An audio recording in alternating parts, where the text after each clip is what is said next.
Breeding season na ng native pigs. Araw ito ni Whitey. Diba, wala pang 5 minuto sa labas si Whitey. Nakaisa na agad, oh. Oh. Isama na natin ang barakong native pig natin sa ating mga inahin para magkaroon na tayo ng bagong batch ng mga biik. Pinangalbahan niya. Ano yun? Kino mo yun? At wala pang 3 minutes pagkalabas, ay nabembang na ang isa eh. Maganda senyalis ito. Okay, so napakagandang umaga dito sa farm. Punta tayo dito sa ating native pigs dahil ito ay araw ni Whitey. Isasama natin siya sa ating mga inahin. Galingan mo Whitey huwag mo akong ipapahiya para magkaroon ng mga kapatid itong ating mga biik. Ang lalaki na rin itong mga biik natin, ang hahaba na. Alam na kung sino mauna kung kinakailangan. Gawin muna natin ang chores dito. Chinek ko ang fence nila kung wala nakalapat at kung may kuryente ba. Importante yan para palaging maayos ang ating mga alaga.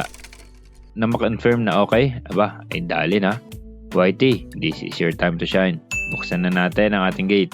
Kaso habang nag-alis ako ng alambre,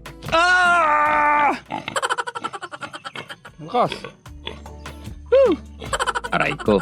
Whitey, galingan mo Sayang ang pagkakakuryente ko kung di mo gagalingan.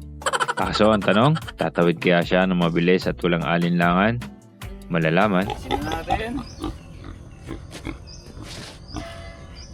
Yeah. Ngek, yun lang. Nag-aalangan siya. Lagpas na siya sa boundary pero ayaw niyang tumawid. Tinry ko ng ilang beses. Ayaw pa rin Akala ko ba excited ka? Lagpas ka na, ayaw mo pang tumuloy. Inabangan ka na ng mga chicks mo. Dali. Yun. Yun. Alo. Nansunduin na siya ng kanyang mga chicks. Yun. Naninibago si Whitey sa kanyang malawak na area at lumayo siya. Akala ko naman ay panggigigilian niya ang ating mga inahin. Napaka-anticlimactic mo naman, Whitey. Ang tanong, gaano kaya kahirap o kadali ang pagbabalik kay Whitey sa paddock niya pagkatapos niyang kumasta? Malalaman, maya-maya ay lumapit ng isang inahin sa kanya at may sign siya ng on hit. Kasi hindi siya lumalayo at tumalikod talaga siya kay Whitey. Wala pang 5 minutes pagkalabas ni Whitey, may babanata na. Ayos din, not bad. At yun na nga, action na. Sulit ang training natin kay Whitey And maya-maya, nasa pool na. Kaso, unlike baka na pagkasampa isang pugaslit, ang baboy matagal.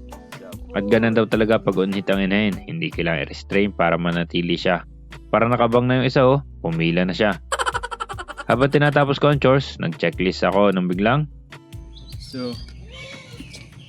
Ay! Ba't ba naman pinangalwa? Gusto naman kagad ni Whitey ng pangalawa ng isang inahin Pinangalbahan niya. Ano yun? Kino mo yun? Ano papangalwahan pa yan? Tama na! At pagbalik ko, gusto pa rin banatan ni Whitey yung inahin. Abo naman, ay may mahinga naman.